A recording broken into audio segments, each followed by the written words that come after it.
নমস্কার, আমি রূপা। একটা কথা মনে রাখবেন, আমরা কিন্তু আমাদের অধিকার হঠাৎ করে হারিয়ে ফেলি না।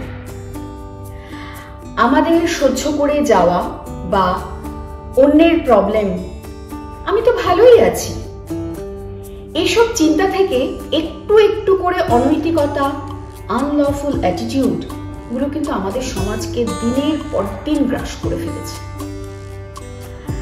একটা ছোট্ট উদাহরণ আপনাদেরকে দিই। ধরুন আপনার মেয়ে বা আপনার বোনকে বিয়ে দিয়েছেন। বিয়ের 3 মাস পর থেকেই ছেলের পক্ষ থেকে এটা চাই, ওটা চাই, বিজনেসের জন্য কিছু টাকা লাগবে ইত্যাদি শুরু হয়। ইনিশিয়ালি আপনি আপনার সাধ্যমতো দিতেও থাকেন, ভাবেন যে মেয়েটা বিয়ে দিয়েছি, একটু সুখে থাকবে। কিন্তু দেখবেন চাহিদার মাত্রা কিন্তু দিনের পর দিন যে বেড়ে যাচ্ছে, এটা কিন্তু আপনারা খেয়াল করেননি। একটা সময় কিন্তু আপনি আর পারবেন না বা পারছেন নাও, তখনই কিন্তু শুরু হলো আপনার মেয়ের উপরে অত্যাচার।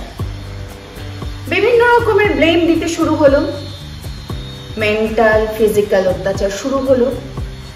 মেয়ে প্রথম ভাবলো ঠিক আছে চলো সহ্য করে নিচ্ছি, চেপে গেল, ভাবলো যদি একটু ম্যানেজ হয়ে যায়। কিন্তু এগুলো কিন্তু বেড়েই চলল। এখানে আপনাদের ভুলটা কোথায়? প্রথম যখন টাকা চেয়েছিল তখনই কিন্তু আপনাদের প্রতিবাদ করতে হতো, কিন্তু আপনারা তা করেননি। আপনার কিছু টাকাও গেল, উল্টে আপনার মেয়েও টর্চার হতে থাকলো। এবার বলুন তো লাভটা কি হলো? একটা বিয়ে হয়ে যাওয়ার পর যে ছেলে বিভিন্ন কারণে টাকা চায় তার বউকে দিয়ে, জেনে রাখবেন আপনি পরিবারে কিন্তু একটা বিষ গাছ পুঁতেছেন। মেয়ের প্রতি নজর রাখুন, মেয়েকে রেস্কিউ করুন, কে মরতে দেবেন না, অনুরোধ। আপনাদের এই ভুলে এই সব হয়েছে, সেটা আপনারা বুঝতে পারছেন না। মেয়েকে দরকার হলে লোকের বাড়ি কাজ করে জীবন চালা, কিন্তু টর্চার হতে দেবেন না।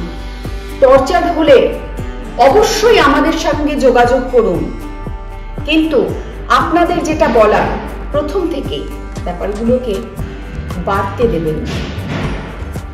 আবারও বলছি, মেয়ে আপনাদের বোঝা নয়, ওকে প্রোটেক্ট করুন।